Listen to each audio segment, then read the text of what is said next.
There is a man in the Qur'an named for possessing two of something, 1,000 years of argument, and we are still calling them horns. Everyone says horns. The word doesn't. And while I have you, no, the Khazars are not Gog and Magog. In the year 842, a caliph sent an expedition to find the wall they are sealed behind. He sent a Khazar through Khazaria. The Khazar king put him up for the night. I will show you the travel log.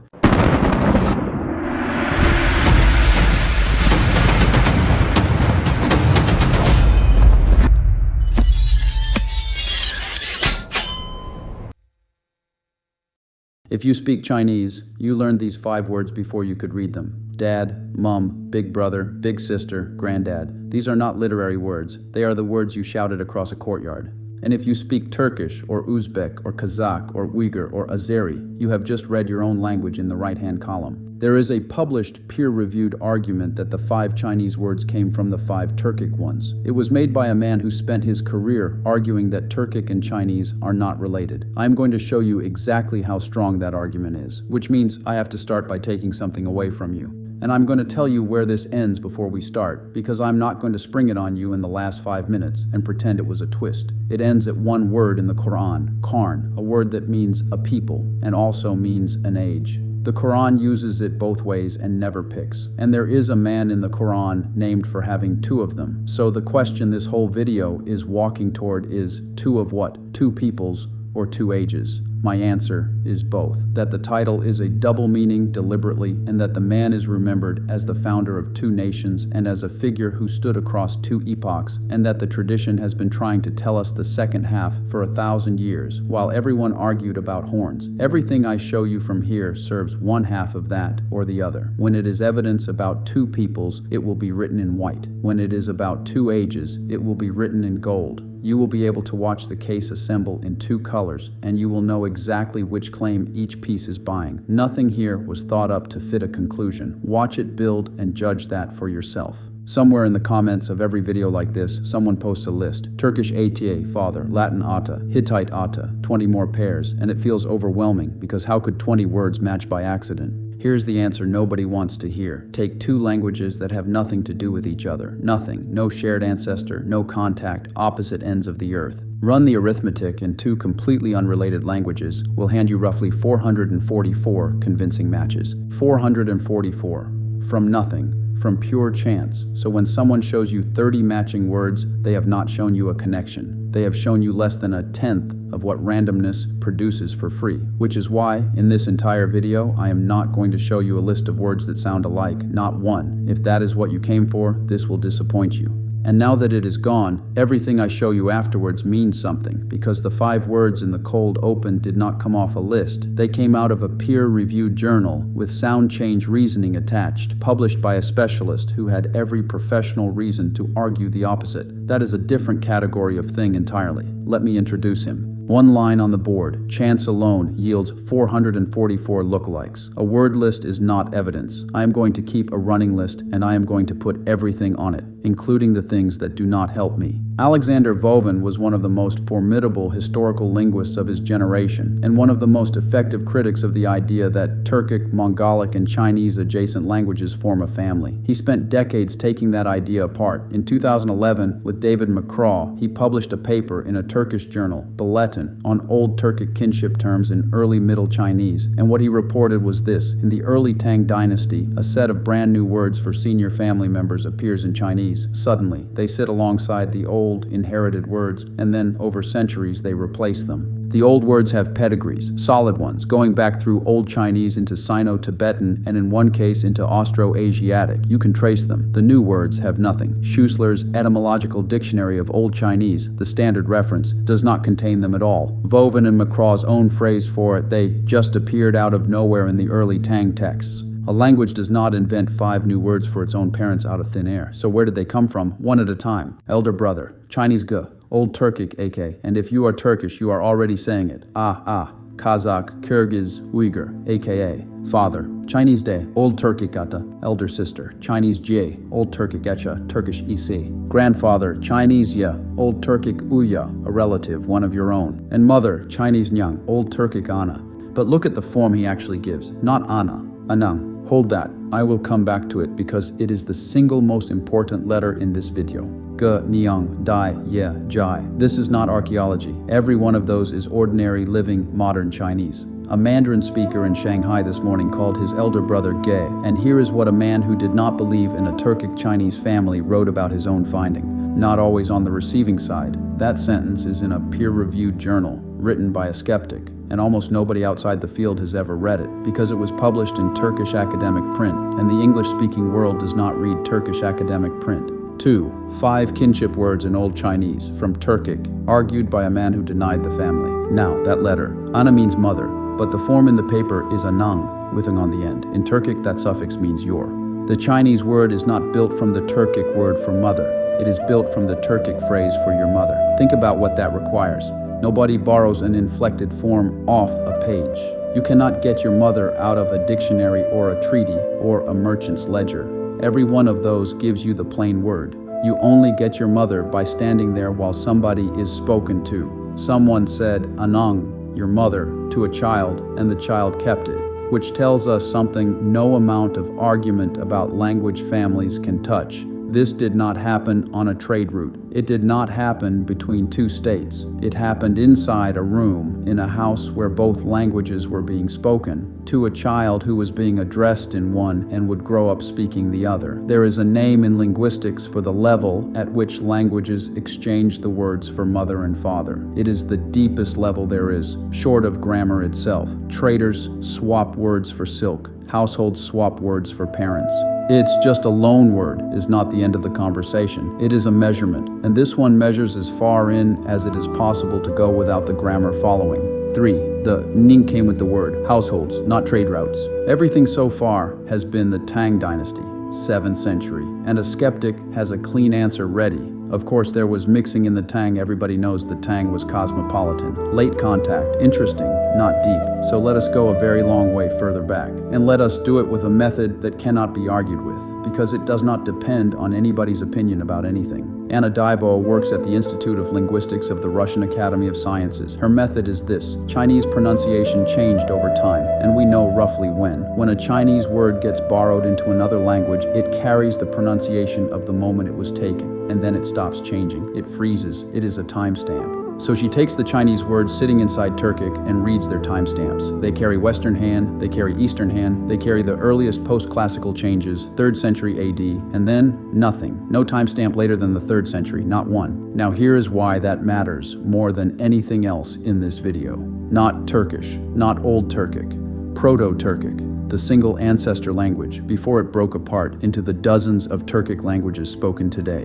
And Daibo puts that breakup at around the 1st century BC. So the Chinese material is not in Turkish or Uzbek or Uyghur. It is in the trunk. It was already there before the branches existed, which means every Turkic language alive today inherited it. A Turkish speaker in Berlin and a Sakha speaker in Siberia are both carrying the same Chinese words from the same contact, because their common ancestor was already carrying them 2,000 years ago. A loan into a proto-language is not a loan on a trade route. It is a loan at the homeland. And one more thing, because this is the number that reframes the whole map, you will sometimes see Turkic Chinese contact dated to the 6th or 7th century AD, which would make it recent and unremarkable. That date is real, but it is not about Turkic. Daibo is explicit. The 6th to 7th century figure belongs to Mongolic. 800 years. Of all the great steppe language families, Mongolic, Tungusic, all of them, Turkic is the one with the oldest documented relationship with China, by 8 centuries. That is not the profile of a latecomer at the border. That is the profile of a neighbor who was there at the beginning. 4. The loan sits in Proto-Turkic, 3rd century BC, 800 years before the Mongolic layer. There is one more question to ask of those early loans, and it is the question almost nobody asks. Not when, not which direction, but what are they about? If two peoples meet on a trade road, the words that cross are trade words. Silk, spices, weights, and measures. That is what commerce leaves behind. Here is what is actually in the earliest layer. Iron, gold, rank, army, to write, book, eternal. That is not a shopping list. Nobody buys to write from a caravan. Nobody trades for the word eternal. That is the founding kit of a state. Metal, rank, an army, literacy, and a word for permanence. And every item of it is dated by frozen Chinese sound change to before the 3rd century AD. Two of those deserve their own moment. Bek, the Turkic word for a lord. 15 centuries of Turkic nobility answered to it. beg, bay, beck, by. Daibo derives it from Chinese bo, to be elder, and notice the meaning, elder, the same field as the 5 kinship words, twice independently, at opposite ends of 1,000 years. The vocabulary that crosses between these two peoples is the vocabulary of seniority. That is not a coincidence about words. That is a fact about households and hierarchies. And Bengu, eternal. In the year 732 in the Orkhon Valley, the Turks did something they had never done before. They wrote their own history in their own script, in their own language, on stone. It is the beginning of Turkic literature. There is nothing more Turkic in existence. And they gave the monument a name. They called it Bengu Taş, the eternal stone. Taş is Turkic, stone, theirs, and Bengu, eternal, is in Daibo's Chinese layer, from Wanangu, myriad and ancient. The most Turkic object ever made names its own immortality with a word that came from China, not as a defeat, as a fact about how deeply these two had already been inside each other's mouths, 1,000 years before the stone was cut. 5. The most Turkic object ever made names its own eternity with a Chinese word, which brings us back to the room, because we can say something about whose house it was. The Xianbei were a steppe people who ruled northern China from 386. The great military families of the north, including the family that founded the Tang dynasty, married into them for generations. Note the phrase, usually unrecognized. That is a specialist telling you in print last year that the ancestry of China's own imperial elite is not widely known in either direction. Vauvan and Macraw arrive at the same room from the other side. Their suggestion is almost domestic, that bilingual young members of these mixed clans would naturally call their elder relatives by the more native word. The house in which a Chinese emperor learned to say father was a mixed steppe household, and that is not an insult to anyone. It is the Tang, the most confident, most outward-facing, most magnificent era in Chinese history. It was cosmopolitan all the way down to the nursery. That is the flattering reading, and it happens to be the true one. Now step back from words entirely, because none of what follows is a loan word, and none of it can be dismissed as one. Rat, ox, tiger, rabbit, dragon, snake, horse, sheep, monkey, rooster, dog, pig. 12 animals, 1 per year, cycling every 12 years. Both civilizations used it. The Chinese use it today, and the old Turkic inscriptions date events by it. The Turks were counting years by these same 12 animals, in their own language, with their own animal names, in the 8th century. Now here is why this matters more than a loan word. A shared word is a shared label. A shared calendar is a shared idea of time itself. You can borrow a word for elder brother from a neighbor you barely trust. You do not adopt somebody else's structure for counting the years of your own life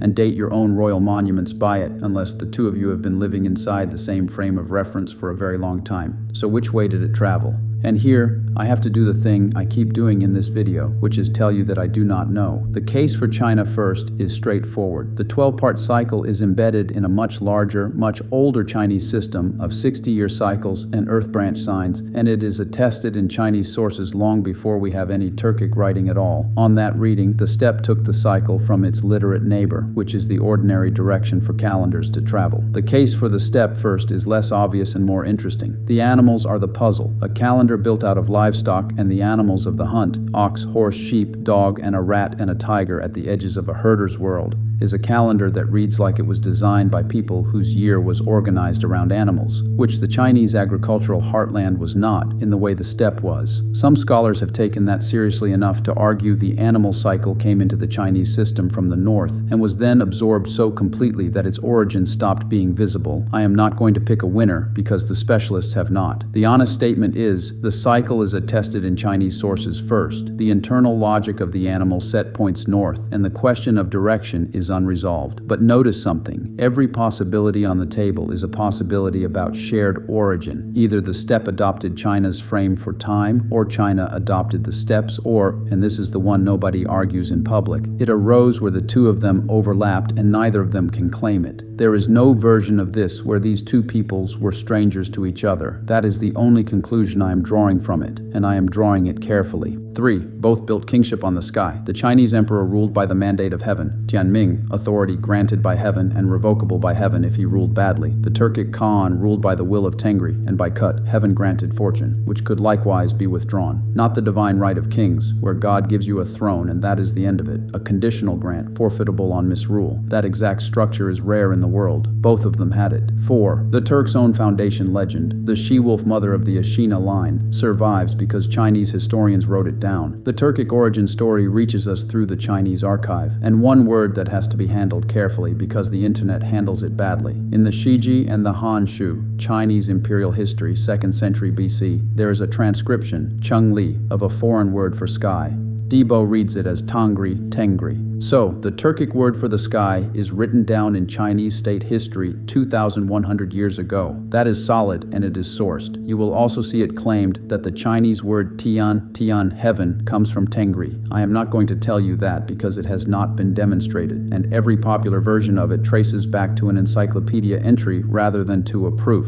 I do not need it. The sourced version is enough. Two peoples, one sky, and one of them writing the other's word for it down in the 2nd century BC. 6. Chengli, Tangri, written into Chinese state history in the 2nd century BC. Now the honest objection, and it is a strong one, if these two are so entangled, why do their languages look nothing alike? Turkic and Chinese are structurally near opposites. Turkic puts the verb last and builds long chains of suffixes. Chinese puts the verb in the middle and is famously spare. Turkic has vowel harmony and no tone. Chinese has tone and no harmony. That is real. I am not going to soften it. These are not one language family, and I am not claiming they are. But watch what happens when you stop demanding that they be one thing. In 2021, in Nature, Martine Roberts and her colleagues traced the Trans-Eurasian languages, Turkic, Mongolic, Tungusic, Korean, Japanese, back to a single root roughly 9,181 years ago among millet farmers of the West Liao River in what is now northeastern China. Chinese is not in that group. And in 2019, in Pinas, Laurent Sagar and colleagues traced Sino-Tibetan, the family Chinese belongs to,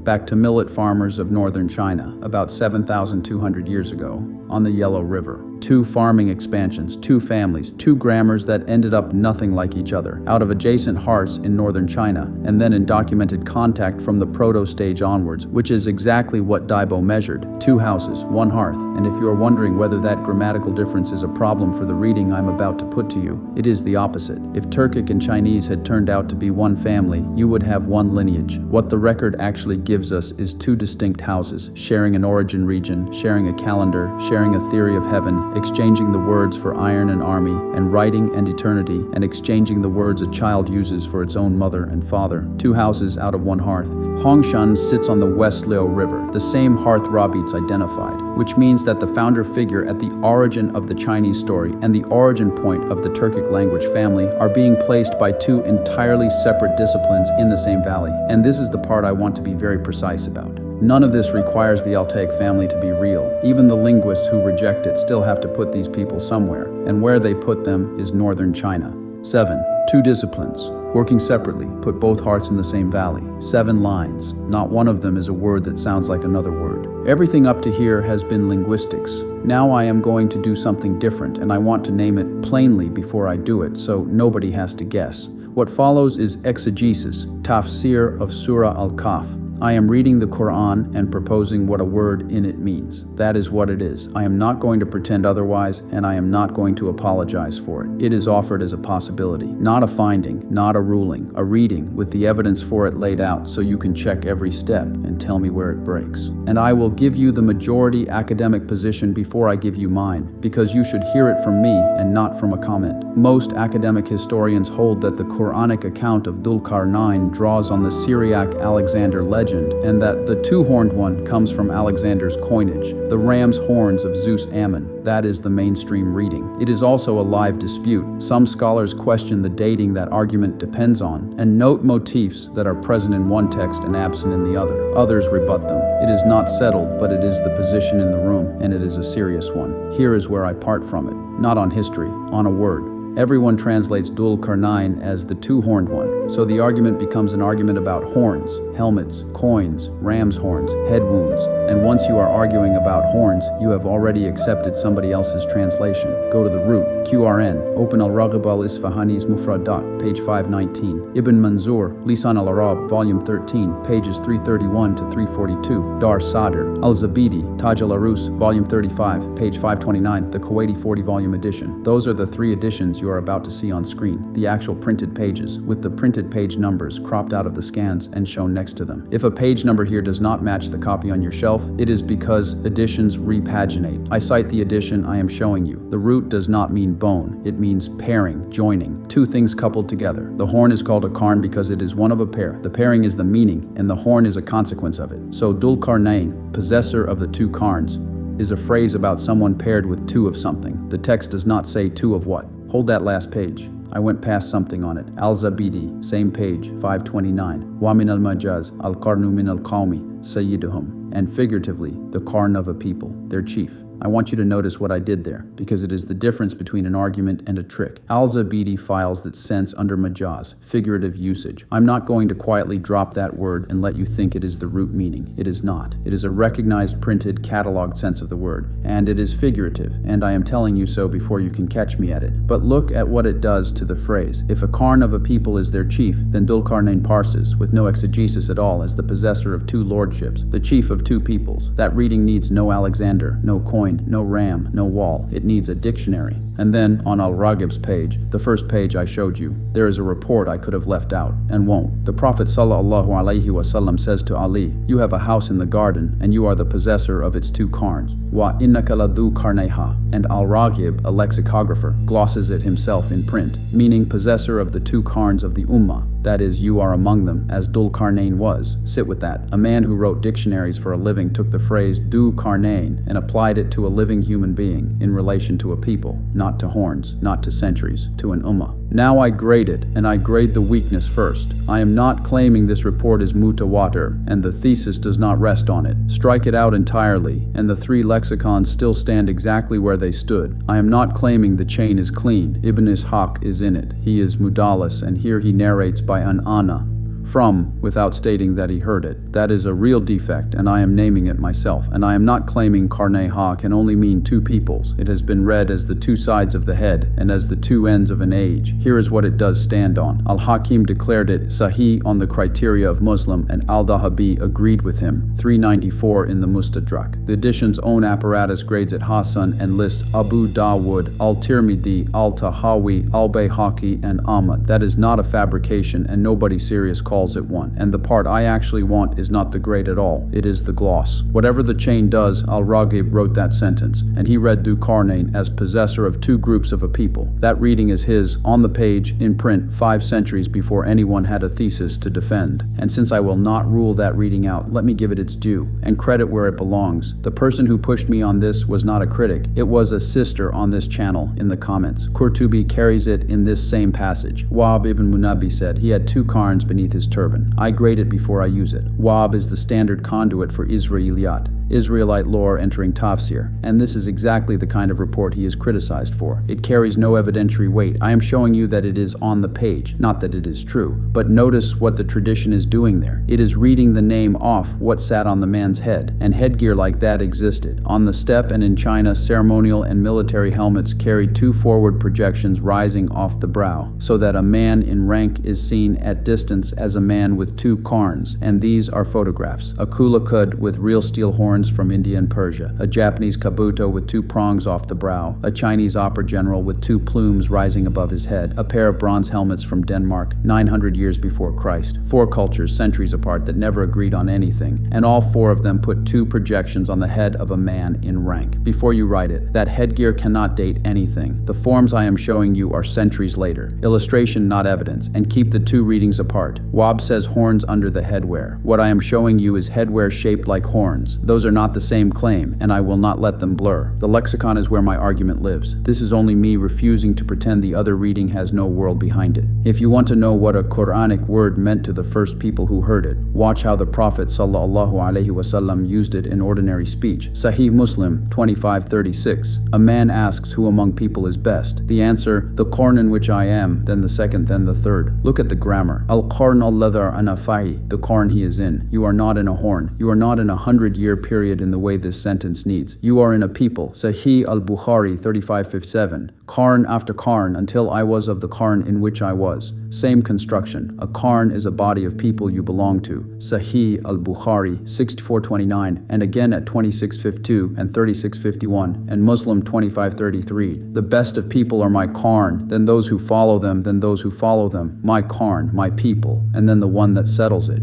Sahih al-Bukhari 7319, Book 96, Hadith 49. The Prophet ﷺ speaks of the Qur'an that came before this ummah. The questioner asks whether he means Persia and Rome, and he confirms it. Read that again. In Bukhari, qarn used for a nation. The nations are named, and there are two of them. That is not my inference. That is the word, in the most rigorously graded collection in Islam, meaning a nation, with two nations standing in the answer. Someone will say, qarn means a century. Everybody knows that. Everybody knows it because of a settlement that took 800 years to reach. Abed al-Rahman Tayyara traced it. Journal of Near Eastern Studies, Volume 72, First Issue, 2013, pages 99 to 110. From the 2nd Islamic century to the 8th, exegetes assigned qarn 10 different year counts: 10, 20, 30, 40, 50, 60, 70, 80, 100, 120. Most of them said outright that it could not be fixed, and 101 late, driven not by the word but by a chronological problem, dating the end of the companions' generation to around the year 100. And the Qur'an itself? The Qur'an never once attaches a number of years to qarn. Not anywhere. So when we read al-Qarnayn as 2 centuries, we are reading a word through a scholarly convention that postdates revelation by centuries. The classical dual is attested for 2 bodies of people. Aqal ma baina al-Qarnayni thalathuna sana. The least between 2 qarns is 30 years, which only parses if a qarn is a generation of people. Al-Tusi and al-Tab Razi gloss qarn as people parallel to each other. Both are Shi'i commentators. I name that so you can weigh it yourself, not to discount it. Now put the linguistics and the lexicon in the same frame. For 17 minutes, I showed you 2 language families that oppose each other on almost every axis. One agglutinating, one isolating, one verb final, one verb medial, one with vowel harmony, one with tone, and yet share 5 words, a suffix, and a hearth in northern China that even the linguists who reject any family relationship still put in the same place. 2 distinct houses, one origin, and here is a title in the Qur'an, Dhul Qarnayn, built on a root that means pairing, in a form that is dual, using a word the Prophet ﷺ used for nations, in a hadith where the 2 nations are named. So I will put the possibility on the table. What if the 2 qarns are 2 peoples? What if the phrase is not describing headgear, but describing a man remembered as the founder of 2 nations? And the 2 nations are the ones whose languages we have spent this whole video failing to separate, the Turkic peoples and the Chinese sphere. I am not asserting that, I am proposing it, and I am telling you exactly which pieces are strong and which are not.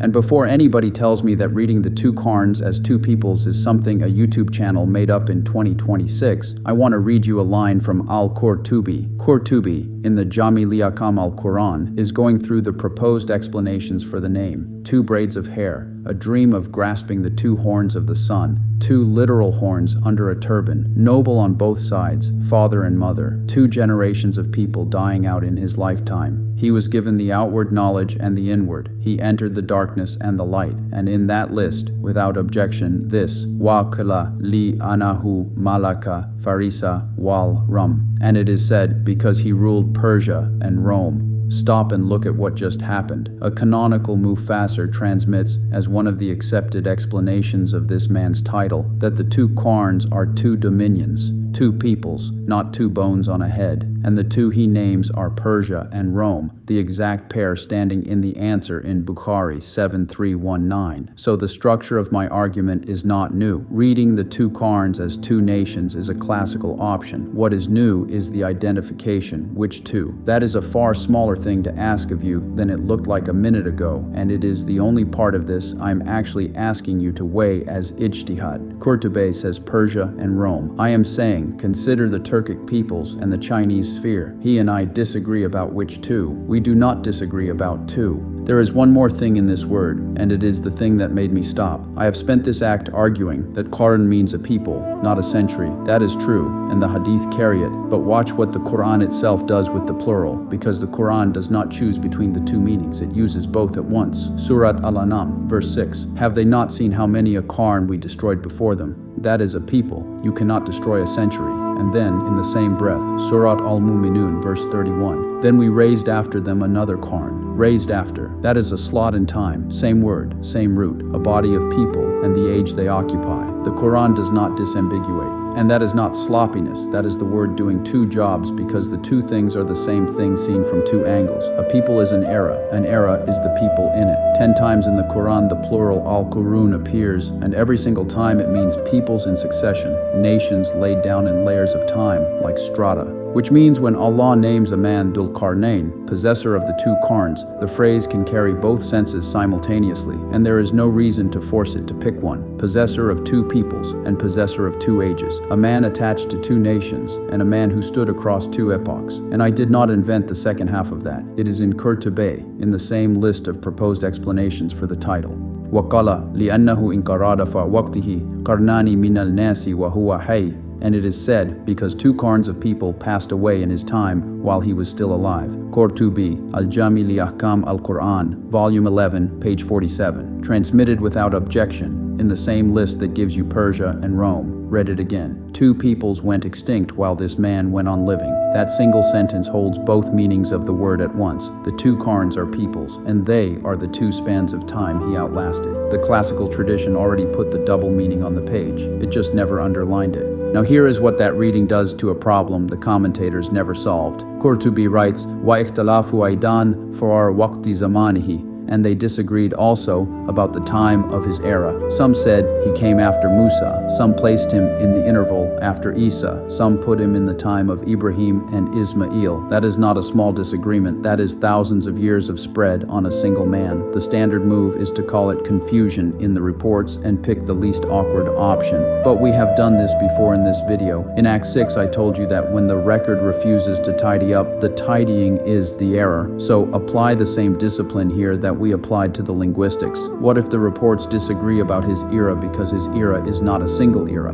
What if the reason the tradition cannot place him on one date is that the man is remembered on more than one, and the title itself, possessor of two ages, is telling us so in the first 4 words we were given about him? That is the proposal, not that the reports are broken, that the reports are recording something the century reading of Qarn made impossible to hear. And now I am going to disappoint some of you on purpose because this is where these arguments usually go wrong. Many of you have heard that Dhul Qarnayn drank from the spring of life, Ayn al-Hayat, and that is how he lived across ages. I went looking for that in the primary text. It is not there. Not in Tabari, not in Qurṭubī, not attached to him. I am not going to use a report that does not exist to support a reading I like. The water is Khazars, not his, and even Khazars' version comes with a warning label from inside the tradition. Ibn Atiyah reviews al-Naqqash's collection of it and says, "Wa kulluha la taqumu ala saq." None of it stands on a leg. Qurṭubī still holds Khazars alive, and he argues it well, but he argues it from the hadith of the 100 years and from Isa and the Dajjal, not from a cup of water handed to Dhul Qarnayn. So I strike the spring of life from the case. It is the most attractive piece of evidence available to me, and it does not survive contact with the sources, and you should trust the rest of this video more because I just told you that instead of hoping, you would not check. What I keep is smaller, and it is real. 2 pages from the line about the 2 extinct peoples in the same passage, Qurṭubī writes, "Wa kana al-Khidru alayhi al-salamu sahib al-liwayhi al-azam," and al-Khidr, peace be upon him, was the bearer of his greatest standard. I do not need anybody to drink anything. The tradition has already placed the figure most associated with living across ages at this man's side, carrying his banner, and the same commentator who reports that also argues at length that that figure is still alive. That is not proof of longevity. It is something more useful and less exciting. It shows that the idea of Dhul Qarnayn standing outside a single lifetime is native to the classical material, not imported by me. I am not introducing a strange thought. I am reading a thought that is already on the page with the word that is already in the verse. 1 founder, 2 peoples, 2 ages, and a title that says all of it in 4 words, if you let the word mean what the Qur'an lets it mean. Line 8. Qarn does double duty in the Qur'an, a people and an age, and Qurṭubī transmits a reading where both apply to this man at once. 8 lines. And notice what line 8 cost me. I had to throw away the spring of life to earn it. Now I have to correct something I have said before, because if I do not, somebody will pull up the Arabic and correct it for me, and they will be right. I have talked about 4 directions. Count what the text actually gives you. The journey formula, Atba'a sababan, he followed a way, appears 3 times. Verse 85, verse 89, verse 92. Name bearings 2, west at verse 86. Maghrib al-Shams, east at verse 90, Matli al-Shams, and the third destination, verse 93, Baina al-Sadain, between the two barriers, names no direction at all. It gives you terrain, two barriers, and between them a people who scarce could understand a saying. So the text gives 3 journeys and 2 bearings, and the third place is described by landscape rather than by compass. The fourth direction was never in the verse. It was an inference, mine included, and I am taking it back. Notice what happens when you drop it. The structure gets better. West, east, and then a place defined, not by where it is, but by what it is, enclosed between 2 walls, holding people at the edge of language. That is not a compass rose, that is a frontier. And between the 2 barriers, alongside the 2 qarns, is the third duel in this story. 2 barriers, 2 qarns, 2 nations. The whole account is built in pairs, in a text whose key word is a root that means pairing.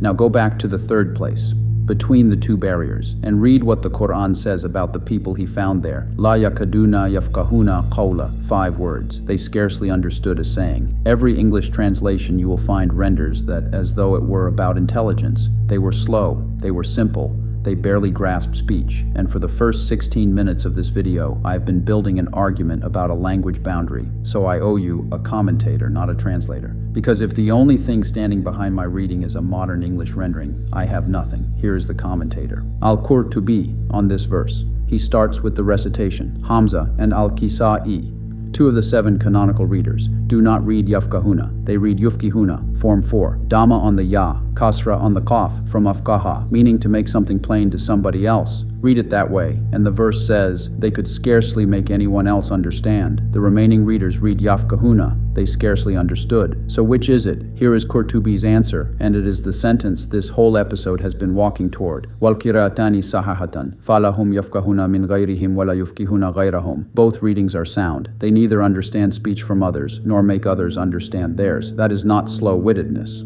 That is mutual unintelligibility, stated in both directions by a canonical commentator. On the strength of 2 canonical readings, he refuses to choose between, because he does not have to. There is only one situation in which comprehension fails in both directions at once between 2 groups of functioning adults. It is not a difference in intelligence, it is a difference in language. And Qurṭubī is not the first to say it. Go back 360 years to Al-Tabari, the earliest of the great commentaries. His own paraphrase of this clause, Qawla qailin siwa kalamihim, the speech of any speaker other than their own speech.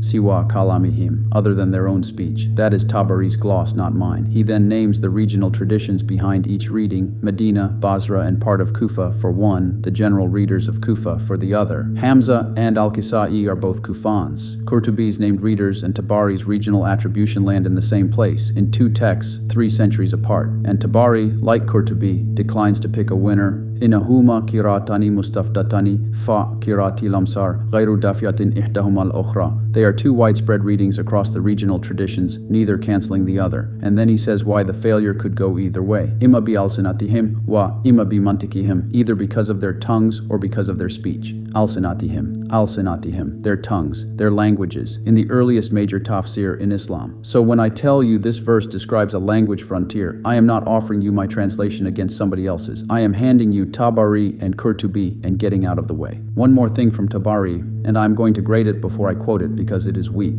Tabari transmits a long narration from Wabi Munabi about this journey. Wab's material is Isra'iliyat, traditions of Jewish and Christian provenance circulating in the early community. It is not a sound prophetic report, it carries no usable chain, and nothing in my argument rests on it. I am showing it to you for one reason. It is strange that it is there at all. In it, when Dhul-Qarnayn is given his commission, his objection is not about armies or supplies. It is this: Wabi ayi lisanin unatikhum, wa kayfa larbi an afqaha lugatihim, and with what tongue shall I address them, and how am I to understand their languages? And the answer granted to him: I will unfold your tongue for you so that you speak with everything. Look at the verb in his objection, afqaha, the same root as the verses yafqahuna, weak report, offered as a possibility and nothing more. But the earliest tafsir in Islam frames this man's entire mission as a problem of languages, and then his journey ends at a people whose language nobody can cross. Whatever that is worth, it is worth noticing. Then what do I do with the four-faced emperor? Because I put that image on screen in an earlier video, and I stand by showing it, but not as a match to a verse count because we just established the verse count is 2. Here is what it is. Chinese tradition remembers Huangdi, the Yellow Emperor, as a ruler who faced in 4 directions at once. That is not a geography report. It is how a people remember a sovereign whose borders they could not see the end of. 4 faces is a memory of limitlessness, the same instinct that gives us the 4 corners of the earth in languages that have always known the earth has no corners. So the 4 faces are not evidence about the journeys. They are evidence about how vast the rule was remembered to be, and how few rulers in human memory are remembered that way at all. Which brings me to a report that is often quoted on this subject, and almost always quoted wrongly. So I am going to quote it and grade it in the same breath. The report, only 4 ever ruled the whole earth, 2 believers and 2 disbelievers. The believers,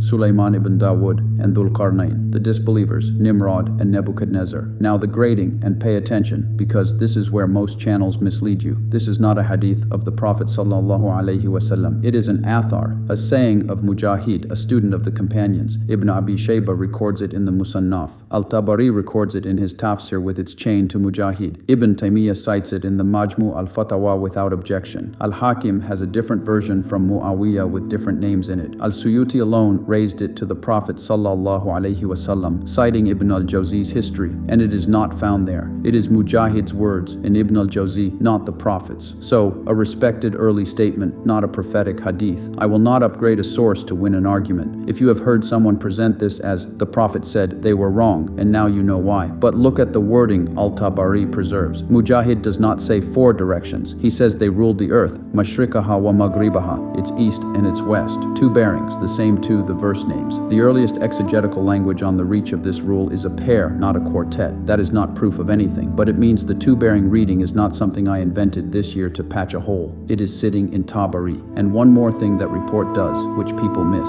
It lists Sulaiman and Dhul-Qarnayn as 2 different men. There is a serious modern argument that Dhul-Qarnayn was Solomon. Whatever else Mujahid's report is worth, it does not permit that. It counts them separately, though I have to flag a wrinkle because I will not hide one. Qurṭubī transmits the same 4 rulers report with a different name in it. His version puts Iskandar where Tabari's puts Dhul-Qarnayn, and Qurṭubī gives it with no chain at all, just Ruwiya. It is reported. So the 4 rulers material is softer than it looks in either version. Use it for the wording, not for the identification. And here is something that ought to change how you hear this entire episode, because you may be thinking, who is this man to propose a new identification for a Quranic figure? Fair, so let me show you how unsettled the tradition itself is on him. Qurṭubī on the name lays out the candidates: Alexander the Macedonian, Hermes, Hardas, Al-Sab B, Drahayazan the Himyari on Ibn Hisham's authority, a Roman per Wab B, Munabi, Afridun, the Persian king. On the time after Musa, say some. In the interval after Isa, say others. In the days of Ibrahim and Ismail, say others. Prophet, say some. King, say others. Neither. A righteous servant, said Ali. And then Al-Suhaili, quoted by Qurṭubī directly.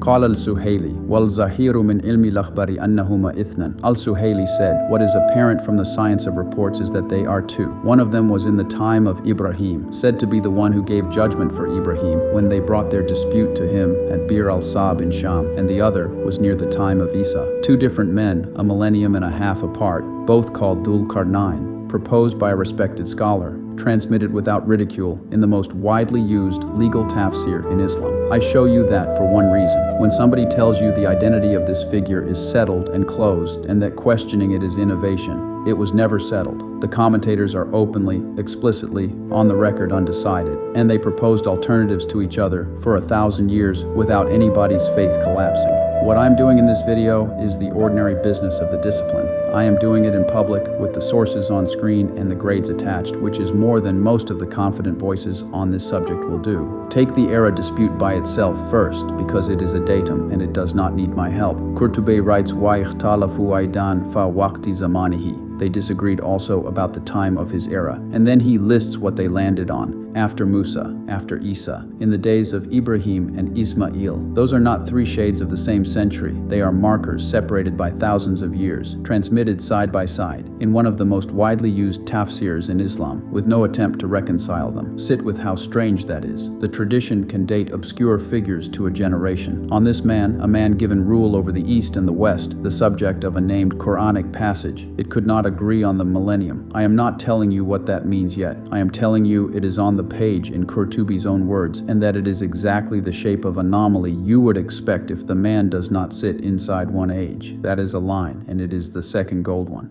Line 10. The tradition could not seat him in one age. After Musa, after Isa, or with Ibrahim, Qurṭubī, volume 11, page 47. Now the part I could have left out, and will not.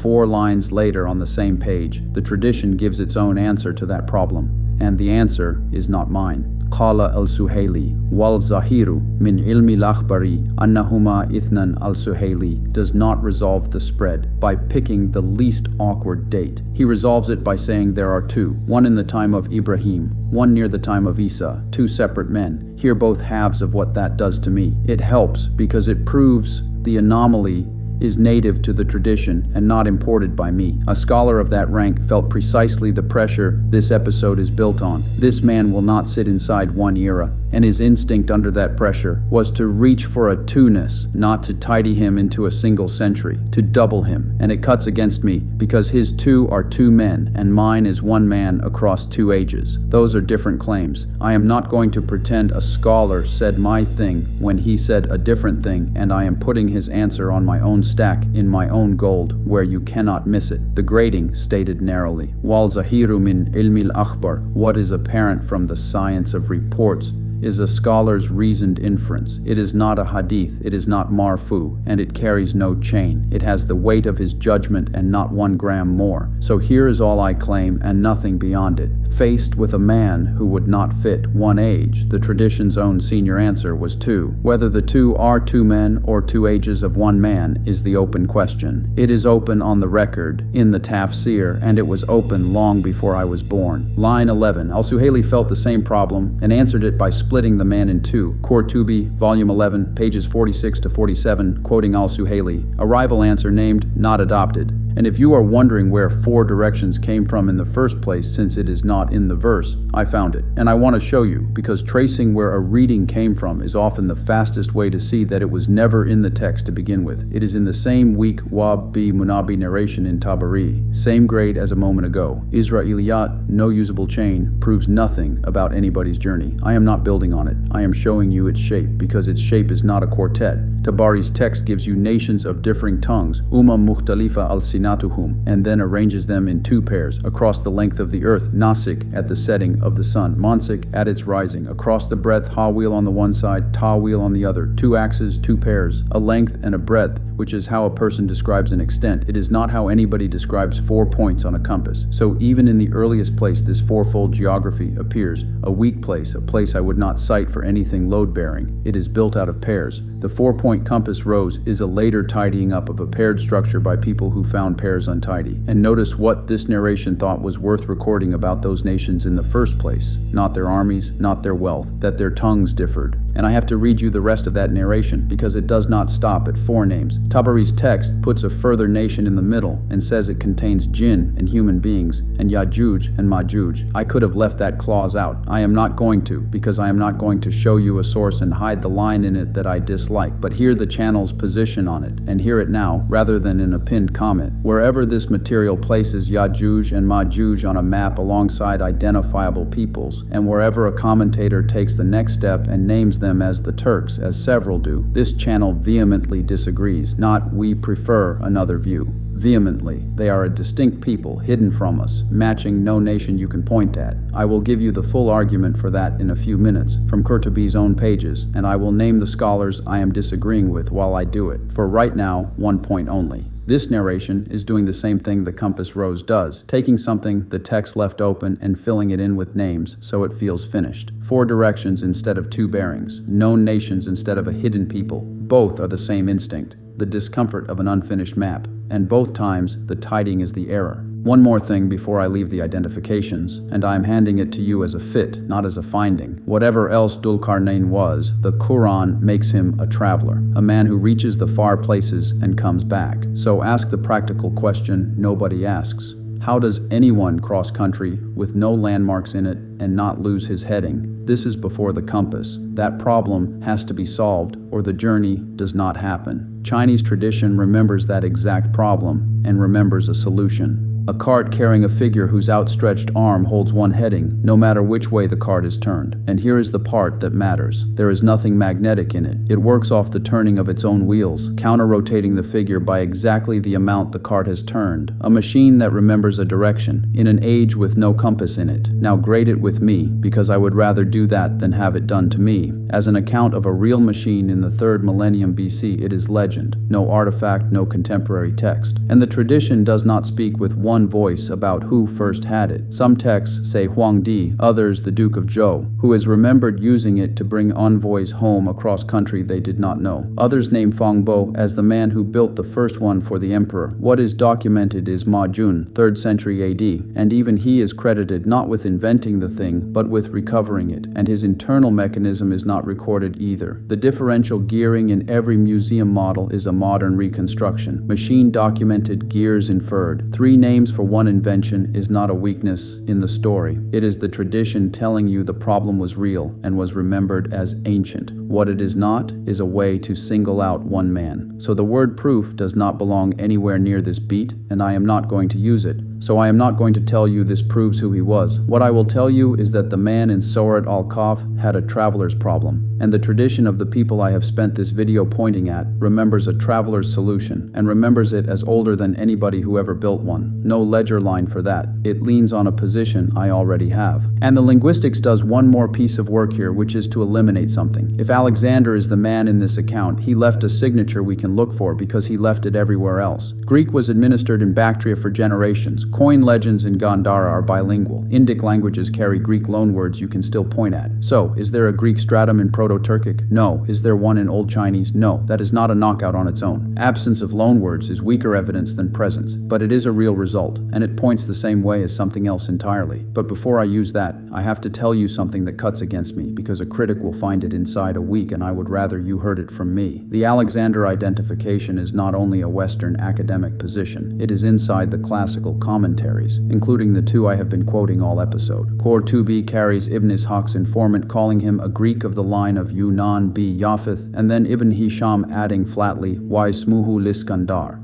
And his name is Alexander, the man who built Alexandria. There is a further report from Uqba bi Amir describing him as a youth of Rome who founded that city, and Tabari has a narration through Ibn Ishaq from Wahabi Munabi, making him a Roman named Al-Iskandar, whose head was copper on both sides, which incidentally is a third competing explanation of the horns, and no better than the others. So yes, it is in Tabari and it is in Qurṭubī. I am not going to quote these men on the words and then pretend this is not on the same pages. Now, how did the tradition itself grade it? Ibn Attiyah's verdict on the Roman youth report is Wah el-Sanad, feeble in chain, and Qurṭubī reports that verdict approvingly in his own text, right where he transmits the report. The identification is weak by the tradition's own standards, stated by the tradition's own scholars, not by mine, and on substance, the tradition disqualifies him as well. Ibn Kathir and Ibn Taymiyyah both reject identifying the Quranic figure with Alexander of Macedon. The reasons are simple. Alexander was a polytheist, and the lifespan and chronology do not fit a righteous servant given rule over East and West.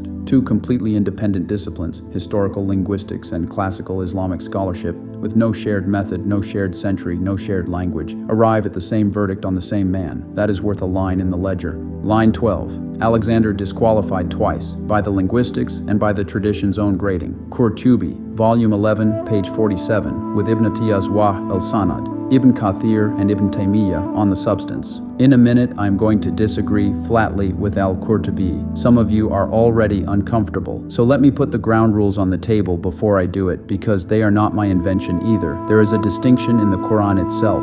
Some of it is muhkam, decisive, clear, not open to negotiation, and some of it is mutashabi. It admits more than one reading. That distinction is in the text. It is not a loophole somebody found. It is the Qur'an describing its own composition, which means when a scholar reads a mutashabi passage, he is producing an opinion, a trained, disciplined, often brilliant opinion. And still an opinion. Opinions get weighed. Opinions get disputed. That is what the scholars did to each other, constantly, in the same books we are reading tonight. Qurṭubī disputes Tabari. Ibn Attiyah grades al-Naqash and finds him standing on nothing. Ibn Kathir contradicts reports his own teachers transmitted. The tradition is an argument. People who tell you it is a wall of unanimous agreement have not opened it. So the question is never how famous is the man who said it. The question is, what is the chain? What is the wording, and does it hold? And that cuts both ways, hard. It means I do not get to wave a name at you, either. When I quote Qurṭubī in my favor, you are entitled to ask the same 3 questions of my use of him as I ask of his sources. I have tried to make that easy. Every quotation in this video arrives with the volume and page, and I grade it in the same breath I read it, including when the grading hurts me. You watched me throw away the spring of life 20 minutes ago for exactly that reason. Here is the standard I hold myself to, and you should hold me to it too. I do not back down because a claim is unpopular. I back down when I am shown proof. Bring me the text, bring me the chain, bring me the wording in the original. If it holds, I will say so on this channel, by name, in a video. Not quietly, in a pinned comment where nobody sees it. But an objection is not proof. No scholar said that is not proof. And it is usually not even true. It just means the objector has not read the ones who did. And you are not qualified is not proof either. It is an attempt to end the conversation without having it. One more thing and then I will get on with it. In Sahih Muslim and in Al-Bukhari, the one who strives with sincerity and gets it wrong is still rewarded for the striving. That is the license under which this channel operates. I would rather do the work in public, in front of people who can check it and be corrected, than say nothing and keep a clean record. So, Qurṭubī, with enormous respect, and with the volume and page number on the screen. I have leaned on Al-Qurṭubī hard in this episode, so I am going to tell you where I part ways with him in public in the same video, because I am not going to quote a man on the pages that help me and go quiet on the pages that do not. A few pages after the material I just showed you, Qurṭubī turns to Ya'juj and Ma'juj, and he transmits this: وَقَالَ الْسُدِّيُّ وَالْضَحَّاكُ الْتُرْكُ شِرْذِمَةٌ مِنْ يَجُوجَ وَمَجُوجَ. Al-Suddi and Al-Dahhak said, the Turks are a splinter group of Ya'juj and Ma'juj who happened to be out raiding when the barrier was built, and so were left on this side of it. Al-Suddi specifies the arithmetic. The barrier was built over 21 tribes, and 1 tribe was left outside, and those are the Turks. Qatada said the same. Elsewhere, he carries the Banu Kantura are the Turks, and a report from Abu Huraira making the line of Yafith, Ya'juj, and Ma'juj, and the Turks and the Slavs, and there is no good in them. And Qurṭubī does not merely transmit it, he adds his own kultu and builds on it, and ends, until they are as if they were Ya'juj and Ma'juj or their vanguard. This channel vehemently disagrees, not gently, not with respect. Another view is possible. Vehemently, and I will tell you exactly why, on the evidence, so you are not taking my temper for an argument. 1. Qurṭubī's own pages refute Qurṭubī's identification. 3 paragraphs before he tells you the Turks are a splinter of these people, he tells you what these people are. A span in height in one description, with claws and the fangs of predators, ears so large that one is slept on, and the other used as a blanket. 2 nations of 400,000 each, of a number known only to God. They eat their own dead. Now hold that against the actual Turk khaganates of the 6th and 7th centuries, mounted, literate, treaty-making, city-building, minting, sending embassies to Byzantium. Those 2 descriptions are not descriptions of the same beings. The identification does not survive contact with the page it is printed next to. 2. The word Shurdima gives the game away. Splinter, a fragment left outside. Why does that device exist at all? Because the identification does not fit, and somebody had to make it fit. A people sealed behind an impassable barrier until a promised day cannot, at the same time, be a visible nation riding across Transoxiana. The splinter story is invented to absorb that contradiction, and an explanation invented to rescue a claim is not evidence for the claim. Neither is the arithmetic. 21 tribes in, 1 left out. No chain, no witness, no verse. 3. This channel's position, stated plainly. Ya'juj and Ma'juj are a distinct people, hidden from us, corresponding to no nation we can point at on any map. Not the Turks, not the Mongols, not the Xiongnu, not the Scythians, not any people you could go and photograph. Every attempt to pin them to an identifiable nation has failed the same way and for the same reason, and it has done real damage, because it hands a Muslim audience a slur against a living people and calls it exegesis. We reject the identification, and we reject the sentiment in that no good in them report, and we say so out loud. And in case anybody thinks disagreeing with a Mufassir is some modern arrogance, Qurṭubī does it himself on that very page. Ka'b al-Ahbar gave an account of where these creatures came from. Qurṭubī's response, Wahadha fahi nazar, this is questionable. and he explains why it cannot stand. That is the discipline working correctly. A commentator weighs what he receives and says when it fails. It is what he did to Cobb. It is what Ibn Atiyah did to the Roman Youth Report. It is what I am doing here, with the text on screen and my reasons stated. Under our thesis, the Turkic peoples are not the people sealed behind that barrier. They are among the descendants of the man who built it. Those are opposite claims about opposite ends of the story, and I would rather be wrong in public with my sources visible than right in private with the awkward page turned face down. There is a serious objection to what I have just told you. I'm going to state it myself at full strength before anybody states it badly in the comments. It runs like this. Ya'juj and Ma'juj are the Turks. Everybody knows that. Your own commentators say it, Qurṭubī says it, and your thesis has Dhul-Qarnayn founding the very people his barrier was built to hold back, so the thesis eats itself. That is the objection, and stated that way, it is a good one. It is the best version of it, and I have just handed it to you sharpened. Now here is my answer, and my answer is not that the objection is rude. It is that the objection has a history, and unlike the objection, the history is checkable, because a disagreement is only a temper until you show your work. So I'm going to show you where that identification came from, text by text, in order, with dates. Start with the part that is easiest to check and hardest to answer. The Quran gives these people no ethnonym, none. It does not say Turk, it does not say Hun, or Scythian, or Mongol, or any nation you could find on a map. Go and read the passage. It names Ya'juj and Ma'juj and tells you nothing whatsoever about their lineage. So the ethnicity did not come from the Quran. It came from somewhere, and I know where. One boundary before I start, and I will hold to it. This section is about the origin of one word, Khazars, an ethnonym, the name of a people. It is not about the composition of the Quran. That is a different argument. It is a bigger one, and it gets its own episode with its own evidence. If you came here to have that fight, come back for it. Today, I am tracing a name. Ezekiel, chapters 38 and 39. Gog and Magog, northern nations who invade and who serve as a punishment. That is the origin. Hebrew scripture. The revelation of John, chapter 20. The names move to the end of the world. And note who does the gathering in that chapter. It is Satan who gathers Gog and Magog for the last battle. Josephus, 1st century. Alexander builds gates in the Caucasus against the peoples of the north, and the gates are iron. And Josephus tells you who Magog are, the Scythians. Andrew of Caesarea, the year 611, a Greek commentary on Revelation, and here the equation gets made in writing. The Syriac Alexander legend, the Nishana, first third of the 7th century. Alexander goes north. The locals complain about the savages across the pass, and he is given the names of their kings. The first two are Gog and Magog. He builds a wall of brass and iron with 7,000 Egyptian metal workers, and he writes a prophecy on the gate with dates in it. The Frankish chronicler Fredegar, around 660. Same gates, same Heraclius, and we will come back to him because he is the one who shows you what this machinery does when you leave it lying around. 6 texts, not one Islamic, not one Arabic, not one of them later than the 7th century. Go back to Andrew because his sentence is the hinge of the whole chain. He is writing in Cappadocia around 611, a generation before the Nishana and before Islam. He reaches Revelation 20, and he says this: "Some think these are the Scythian nation, the northernmost peoples, or as we call them, the Hun, who among all the kingdoms on earth, as we see, are the most populous and warlike, whom only by the hand of God we hinder from seizing the entire civilized world." That is where Gog and Magog stop being a figure in scripture and acquire a people with a name. Now I want to be exact about 2 things in that sentence because they both matter, and one of them is a correction to the scholar I'm about to lean on. First, Andrew is not asserting it, he is reporting it. Some think.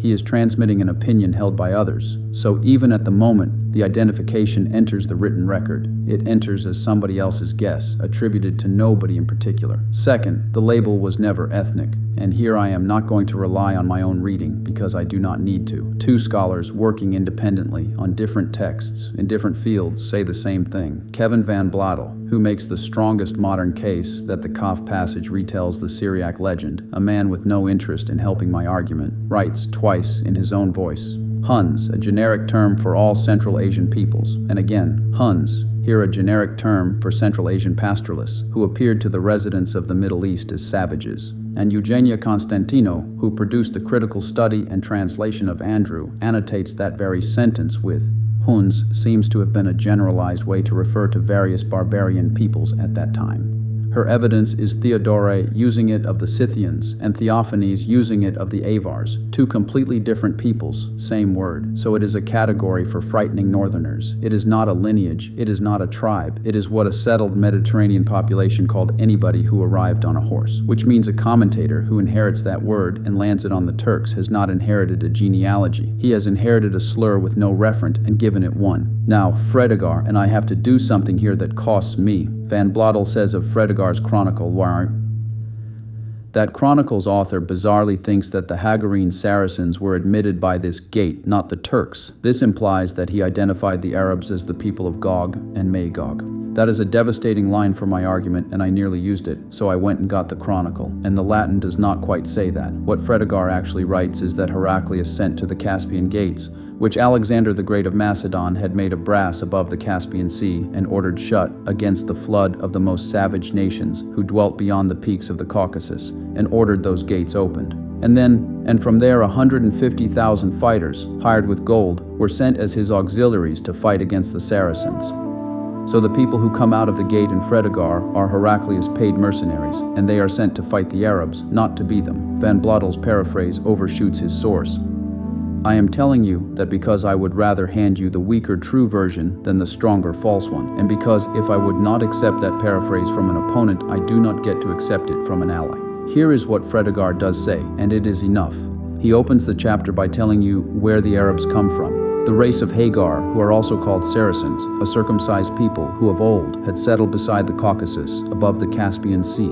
That is not a neutral geography. That is the exact country the savage nations are sealed into, 3 sentences before he seals them into it. Fredegar puts the ancestral homeland of the Arabs inside the pen, and read the chapter before it. Heraclius practices astrology, and by it discovers that his empire will be laid waste by circumcised races, a circumcisus gentibus. So he writes to the Frankish king Dagobert, and has every Jew in the kingdom forcibly baptized. That is the apparatus running at full power in a Latin chronicle 30 years after the Turk invasions. Same gates, same emperor, same end-of-the-world grammar, and it has swung round off the steppe and onto 2 other peoples, the Arabs and the Jews of Francia, who had nothing whatever to do with the Caucasus. This is what the label is. It landed on Scythians, it landed on Huns, it landed on Turks. Within a lifetime it was being pointed at the Arabs, which is to say, at the Prophet ﷺ and the people around him, and it put a forced baptism order on a community in another continent for good measure. A Muslim commentator who picks that up and aims it at the Turks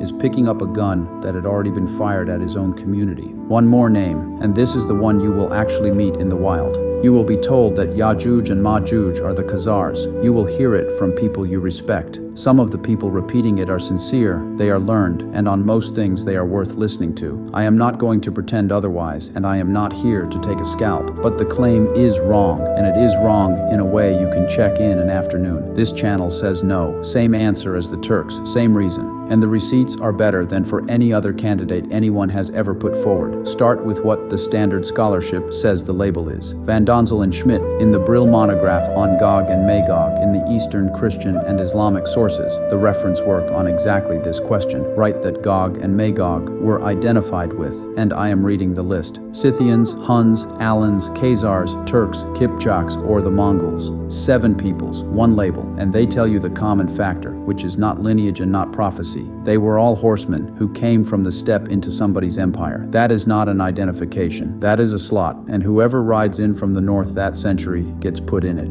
Now watch where the Khazar version comes from, because it is the same street as everything else in this section. The Martyrium of Saint Abo, written in Georgian between 786 and 790, a Christian text. Abo flees north through the Darial Pass, and the author writes that he came into the land of the north, where is the home and abode of the sons of Magog, who are called the Khazars, wild men, fearsome of face, savage in character, drinkers of blood without religion. There it is, sons of Magog, called the Khazars, 8th century Christian Georgian. And now read 3 sentences further on the same page, because the text refutes itself and does not notice.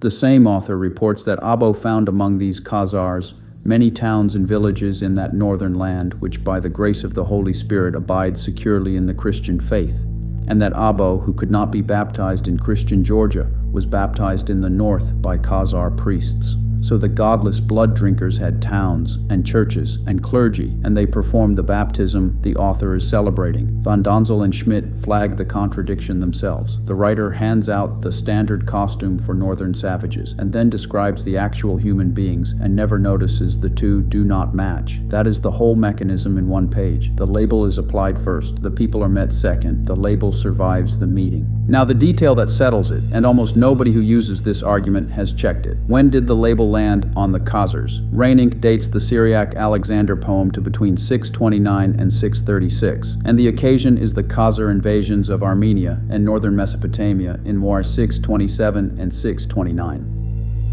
That is when the Khazars get written into the Gog and Magog slot, the same decade as the Nishana, out of the same workshop for the same reason as everybody before them. They arrived on horses from the north. And what were the Khazars in 629? Pagans, steppe cavalry. The Khazar conversion to Judaism does not happen for another century or more, and the Georgian text I just read you, 160 years later, still has them being served by Christian priests. So the label was fixed to that people before there was a single Jew in Khazaria, which means anyone using the word Khazar today as a quiet way of saying Jew and then attaching Gog and Magog to it is running an argument that fails on its own dates. The identification was made about pagan horsemen in the 600s. It has nothing to do with anybody's religion. It never did. And the descent claim underneath it does not survive contact with the evidence either. The largest genome-wide study assembled on the question, Bahar and colleagues, 1,774 samples across 106 populations published in Human Biology, is titled No Evidence from Genome-Wide Data of a Khazar Origin for the Ashkenazi Jews, and concludes that the ancestry points to European and Middle Eastern populations and not from populations in or near the Caucasus region. So, the label is Christian, it is 7th century, it was aimed at pagans, and the bloodline it is supposed to travel down is not there. Every joint in that argument is broken. And then there is this, which I enjoy more than I should. In 842, the Abbasid Caliph al-Wathiq dreamt that the barrier had been breached. He woke up frightened and did the sensible thing. He sent an expedition to go and look at it. It is the most famous journey in this entire subject. Salam the interpreter, there and back in 2 years, and he dictated his report to the geographer Ibn Khurradad, and we still have it. Who did the Caliph send? Van Donzel and Schmidt, same monograph. The Caliph ordered Salam, probably a Khazarian Jew from Samara, to investigate the barrier. In the chapter they put it plainly.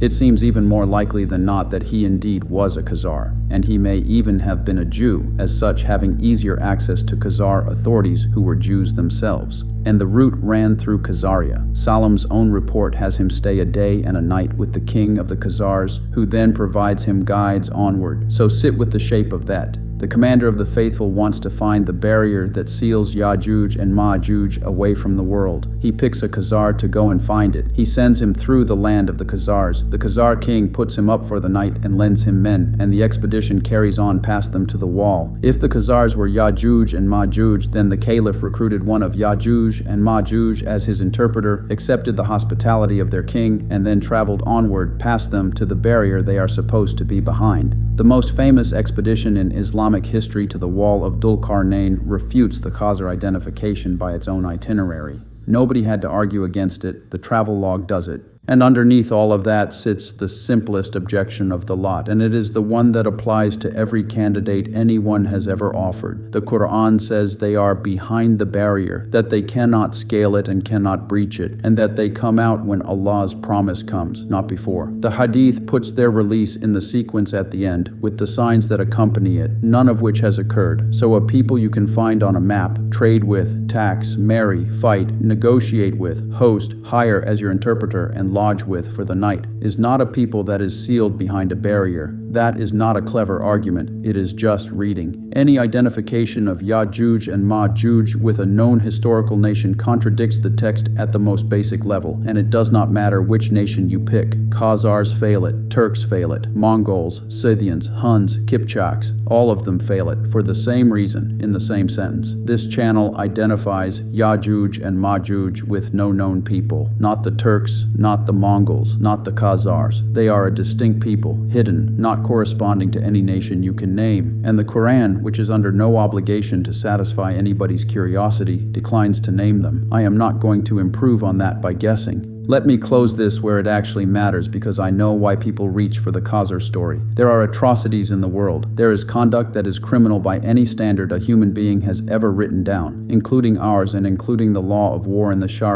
which forbids killing the child, the woman, the old man, the one at worship, and forbids destroying the tree and the well. When that conduct happens, it should be named, documented, prosecuted, and stopped, and anyone who stays quiet about it because the subject is uncomfortable has failed a duty. And you name it by naming who did it: a state, an army, a ministry, a commander, the person who signed the order, and the person who carried it out. Those are real, they have names, they made choices, and they can be held to account, which is the entire point of saying it out loud. A bloodline cannot sign an order. A bloodline cannot be charged. And the moment you swap the perpetrator for an ancestry, you have let every actual perpetrator out of the room, and you have put the newborn in the same dock as the general. That is not justice, and it is not Islam. Wala taziru waziratun wizra ukhra. No bearer of burdens bears the burden of another. That is not a footnote. It is the rule. And notice what the eschatological label actually does when you use it that way. It does not intensify the accusation. It destroys it. Call a government's conduct a war crime, and you have made a claim with evidence behind it that somebody has to answer. Call the perpetrators Ya'juj and Ma'juj, and you have made a claim about the end of the world that no court can hear, that no journalist can verify, and that lets every guilty party in the story reply correctly that you are not talking about their conduct at all. You are talking about their grandmother. You have handed them their defense. You took an accusation that could stick and traded it for one that cannot. So, I am not calling anybody Ya'juj and Ma'juj, not because I am squeamish about naming crimes. This channel names things other people will not, but because I want the accusation to land, and because the label I have spent this whole section taking apart is the single worst tool anybody has ever picked up for that job. It was aimed at the Scythians, then the Huns, then the Khazars, then the Turks, then, in a Frankish chronicle, at the Arabs and at the Jews of Francia who had done nothing at all. It has been pointed at Muslims. It has been pointed at Jews. It has been pointed at whoever was frightening that century. I am not picking it up. I am putting it down, and I am telling you where it came from so you can recognize it the next time somebody hands it to you. One more fact about the Syriac legend, and then I will get off this. It is not a chronicle, and it is not a record. It is propaganda, and that is not my word for it. It is the word used by the scholars who champion the text. Reinink established the reading, and Van Blottel follows him. The legend is a piece of pro-Heraclean post-war propaganda, written to cast the emperor as the new Alexander after the Persian War. Now hold that against a second fact out of the same chapter. In those exact years, the Turks were not Heraclius' enemies. They were his allies. Van Blottel. The Turks joined the Byzantines in raids south of the Caucasus at Heraclius' invitation, and afterwards continued to make war on Persian territory in Transcaucasia, plundering until 630. And Van Blottel asked the obvious question out loud in his own text. One wonders whether Heraclius or his supporters promoted the idea that his Turk allies, summoned from the north, were the people of Gog and Magog come to punish the Persians. So the identification is not an observation anybody made about a people. It is a court narrative, built to sanctify an emperor's alliance of convenience by casting his hired steppe cavalry as the instrument of the end of the world. That is the origin of an idea that ended up quoted in Tafsir. Name it and move on. One line from the footnotes, and no speech attached to it. Van Blottel proposes that the text of the Qur'an be amended. His words: "It is likely that one should amend the text of the Qur'an from Ya'juj to Ajuj on the basis of the Syriac source.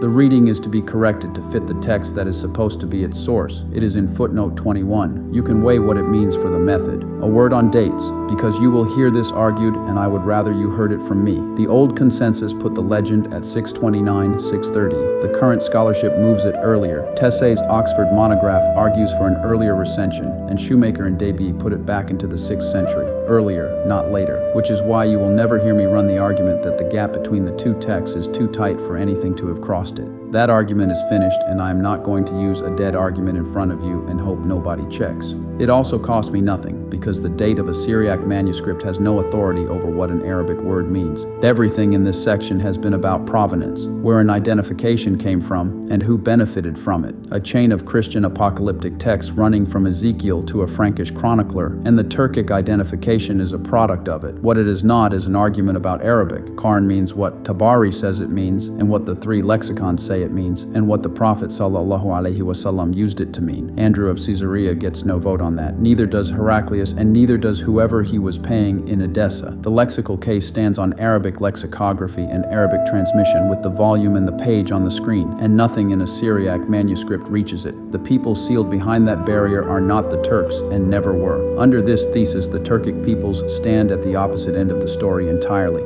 among the descendants of the man who built it. So back to the objection I opened with, the good one, the one I sharpened for you myself.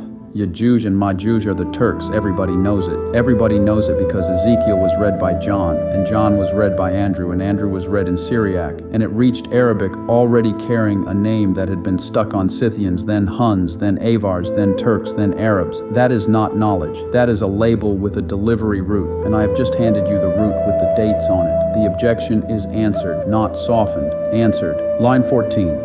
The Turkic identification of Yajuj and Majuj is traceable to Christian apocalyptic literature, Ezekiel, through Andrew of Caesarea to the Nishana, and not to the Qur'an. Andrew of Caesarea, chapter 63.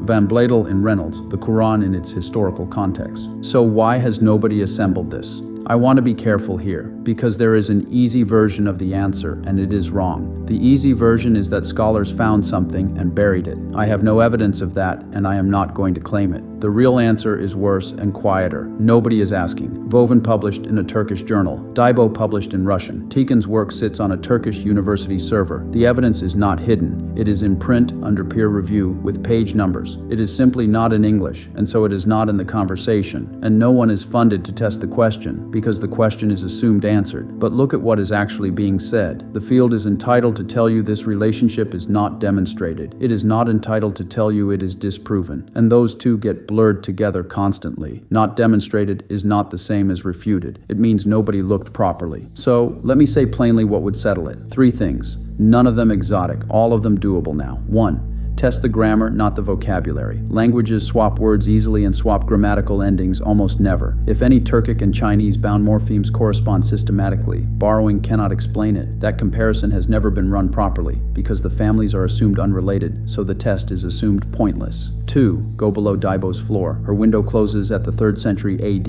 and opens at the 3rd century BC. What is underneath? Deep enough down, borrowing and shared substrate become impossible to tell apart, and that is precisely where the answer is. 3. Ancient DNA. West Liao River against early Turkic burials. Hongshan remains against the first Turkic graves. That is routine work today. The samples exist. They are underpublished, and it is the one test that no amount of linguistics can argue away. I said at the start I would take something away from you, and I did. No list of words that sound alike. 444 of those come free with any 2 languages on earth. What is left is 5 words, a suffix, a bracket of dates closed by sound change, a stone that calls itself eternal in a borrowed word, 2 farming villages in northern China, and a title in the Qur'an built on a root that means pairing in the dual, using a word the Prophet sallallahu alaihi wasallam used for nations. And I did the exegesis in front of you rather than around you. Show me where it breaks. Look at the 2 colors. Everything in white was an argument about 2 peoples, 5 kinship words, a suffix that traveled inside households, a loan sitting in Proto-Turkic 800 years too early, a stone in Mongolia naming its own eternity in a borrowed word, 2 hearths in one valley. Everything in gold was an argument about 2 ages, a root that means pairing, a word the Qur'an uses for a people and for the era that people occupies, a classical reading in which 2 peoples died out while one man went on living, a tradition that could never agree on which century he belonged to.